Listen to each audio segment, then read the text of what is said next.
नेपालर हिंसा नेपालर अस्थिरता भारत पाई केतिक वार्ता रखे। आज ये वीडियो रे मु आपण को आम पड़ोसी देश नेपाल संपर्क रे केतोटी गुरुत्वपूर्ण कथा कहबा पाई चाहिबी। नेपाल रे जेन जी बा 1997 मसीह रु 2012 मसीहा भितर जो मानकर जन्म विशेषकर 15 रु 29 वर्ष बयसर यही युवक युवती माने बड़ धरणर आंदोलन करुछंती, बड़ धरणर हिंसाकांड होईची। या पछरे कौन कारण रही थरे भावंतु, आपणक पड़िशा घरर जड़े व्यक्ति जे कोनोसी प्रकार इंडस्ट्री जांकर नाही, बिजनेस किछि नाही, किंतु तांको पुओ बड़ कार चढ़ुची, फॉरेन बुलिबा पाई जाउची, बड़ यूनिवर्सिटी रे पाठ पढ़ुची, अमेरिका रे लंडन रे।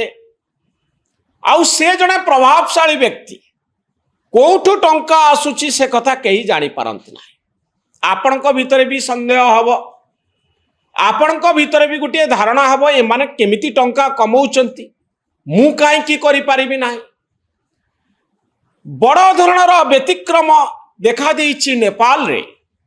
जेतबळे नेतांकर पुओ झियो माने दामी घंटा पिंधी दामी कार आगरे फोटो उठाई वीडियो तैयारी करी सोशल मीडिया रे छाड़ुथिले, जहाकू देखी लक्ष लक्ष जेन जी 15 रु 29 वर्ष बयसर युवक युवती माने उत्तेजित होउथिले एवं तांको भितरे संदेह सृष्टि करा जाउथिला जे एई सबु मंत्रींकर पुओ, चीफ जस्टिस कर पुओ, पुलिस ऑफिसरंकर पुओ, एमाने समस्ते आम टंकारे धनी होउचंती, आमको ठकुचंती, आम व्यवस्था को भांगी देइचंती, आम व्यवस्था घुण खाई जाइची, करप्ट हो जाइची, दुर्नीतिग्रस्त व्यक्ति माने आमको लुटुचंती।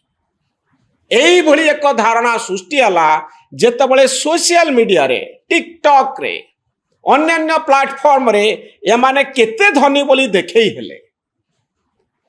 एमानंकर धनी बोली देखई हबार जो चिंताधारा लक्ष लक्ष पिलांक भितरे असंतोष को दुगुणित करुथिला।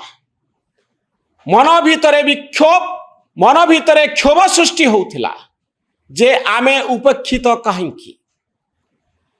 आपण सेप्टेम्बर 4 तारिख घटना को मने पकांतु, जो दिन नेपाल सरकार निष्पत्ति नेले 26टी सोशल मीडिया प्लेटफॉर्म को बंद कर देवा पाए।